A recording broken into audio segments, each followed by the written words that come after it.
ఈరోజు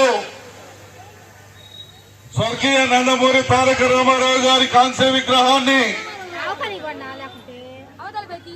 మన వెనుకబడ్డ ప్రాంతమైనటువంటి దోకాల్లో ఆవిష్కరించడానికి వచ్చేసినటువంటి మన రాష్ట్ర మంత్రివర్యులందరికీ హృదయపూర్వకంగా నమస్కారాలు తెలియజేస్తూ, అలాగే సహచర ఎమ్మెల్యేలకు, వేదిక మీద ఉన్నటువంటి చైర్మన్లకు, ప్రజాప్రతినిధులకు అందరికీ కూడా పేరు పేరున హృదయపూర్వక నమస్కారాలు తెలియజేస్తూ, మీ అందరికీ కొన్ని విషయాలు చెప్పదలుచుకున్నా. వాస్తవాలు ఏంటో మీరు గ్రహిస్తా ఉన్నారు. 4 దఫాలుగా ఈ ప్రాంతంలో తెలుగుదేశం పార్టీని ఓడిస్తూనే వచ్చారు. దేనికి అని నేను అడుగుతా ఉన్నా. ఏం తప్పు చేస్తా ఉంది? ఏం తప్పు చేసింది? మన ప్రాంతానికి ఏం అన్యాయం చేసింది? ఎవరు అన్యాయం చేసిందో, ఎవరు ఈ ప్రాంతాన్ని అడ్డంగా వాడుకొని కరేపాకుల్లాగా వాడుకొని పక్కన నూకారో, ఇవన్నీ గ్రహించలేనటువంటి దౌర్భాగ్య పరిస్థితిలో ఇంకా మనం ఉన్నామంటే అది చాలా బాధ అవుతా ఉంది, చాలా సిగ్గేస్తా ఉంది. ఎందుకు ఓడిపోతా ఉన్నాం? చేసింది మోసం ఎవరు?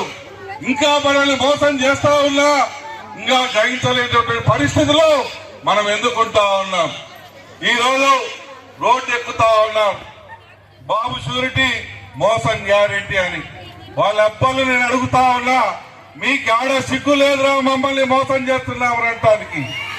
మీరా మేమా మోసం చేసింది? ఈ అమాయక ప్రజల జీవితాలతో ఆడుకుంటూ గత 24 సంవత్సరాలుగా ఈ మొండి గోడలు చూపించి, ఈ సొరంగాలు చూపించి మా ప్రజలకు ఊమి లూరిస్తూ నోరు వెళ్ళబెట్టుకొని చూసే విధంగా తయారు చేస్తూ ప్రాజెక్టు పూర్తి కాకుండానే పూర్తయిందని ఓపెన్ చేసి పోయారంటే దానికి మీరందరూ సంఘాలు కొట్టుకొని పేజీలు పలికారంటే మిమ్మల్ని ఏమనాలి? ఎంత దుర్మార్గం, ఎంత అవినీతి! ఎవరు అవినీతి చేశారు? ఎవరు దుర్మార్గం చేశారు?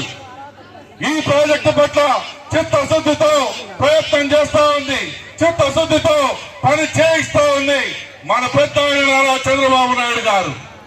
మన జిల్లా మంత్రులు, మన జిల్లా శాసనసభ్యులందరూ కూడా అనుక్షణం వెలుగొండ వెలుగొండ వెలుగొండ అంటూ ఎప్పటికప్పుడు అధికారుల దృష్టికి, పెద్ద దృష్టికి తీసుకుపోతానే ఉన్నారు.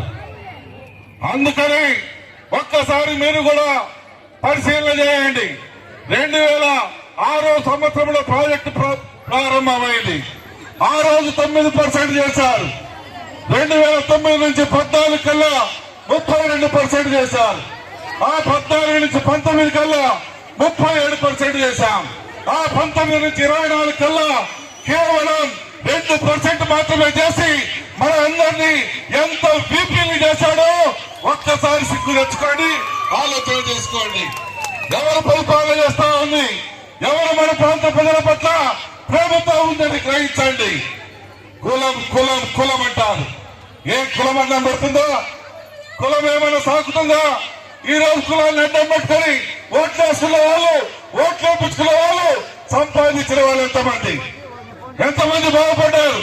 ఈ రోజు బాగుపడది ఆ పైన ఆ 5-6 మంది తప్పనిచ్చి, ఈ నియోజకవర్గంలో ఉన్న 2-3 తప్పనిచ్చి, ఇలా ఎవడైనా గాని 3 పూటలు అన్నం తినేవాడా సంపాదించుకునేడేమో ఒక్కసారి నా ముందుకు వచ్చి చెప్పానండి.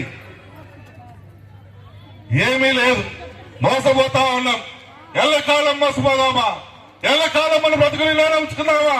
మారరా, మారరా, మారండి. వాస్తవాలు గ్రహించండి. మంచి చెడు ఏంటో తెలుసుకోండి. ఎవరు ఆశీర్వదిస్తారో, ఎవరు మనల్ని కన్నబిడ్డలా చూసుకుంటున్నారో, ఎవరు మన ప్రాంతాన్ని గౌరవిస్తా ఉన్నారో, ఎవరు మన ప్రాంతాన్ని ప్రేమిస్తా ఉన్నారో అది ఆలోచన చేయండి. వెనుకబడ్డ ప్రాంతంలో ఉన్నాం. కనీసం ఒకప్పుడు తాగడానికి నీళ్లు లేవు, ఒకప్పుడు రోడ్లు లేవు. ఈరోజు సిమెంట్ రోడ్లు వస్తా ఉన్నాయి. ఎవరు పుణ్యానా? లాస్ట్ 5 ఏళ్లు ఎన్ని కిలోమీటర్లు వేశారు? అంతకుముందు 5 సంవత్సరాలు ఎన్ని కిలోమీటర్లు వేశారు? బేరీజు వేసుకోండి. వెనుకబాటు పనం పోగొట్టేదానికి ఈ ప్రజా వేదిక మీద ఉన్నటువంటి నాయకులందరూ 6 దిశలు మన డివిజన్ కోసం, మన ప్రాంతం కోసం, మన మార్కాపురం జిల్లా చేసుకుని ఈ ప్రాంత అభివృద్ధి కోసం అనుక్షణం పోరాడుతా ఉన్నారు, పరితపిస్తా ఉన్నారు. అవి జరిగి తీరుతాయి. ఇచ్చిన మాటకి ఈ ప్రభుత్వం కట్టుబడి ఉంది. ఎట్టి పరిస్థితుల్లో వెలుగొండను పూర్తి చేయించి తీరుతాం. మార్కాపురం జిల్లా చేయిస్తాం. మరొక ప్రాంత అభివృద్ధితో చూపుగా చేస్తాం. దయచేసి మమ్మల్ని నమ్మండి, విశ్వసించండి, ఇక్కడ సత్యం గ్రహించండి. ఆ శ్రీశైల బ్రహ్మరామ మల్లికార్జున సాక్షిగా చెప్తా ఉన్నా. వాస్తవం తెలుసుకొని మీరు కూడా మా దారిలోకి రమ్మని ప్రతి ఒక్క కుటుంబ సభ్యుల్ని వేడుకుంటూ సెలవు చేసుకుంటా ఉన్నా. ధన్యవాదాలు సార్.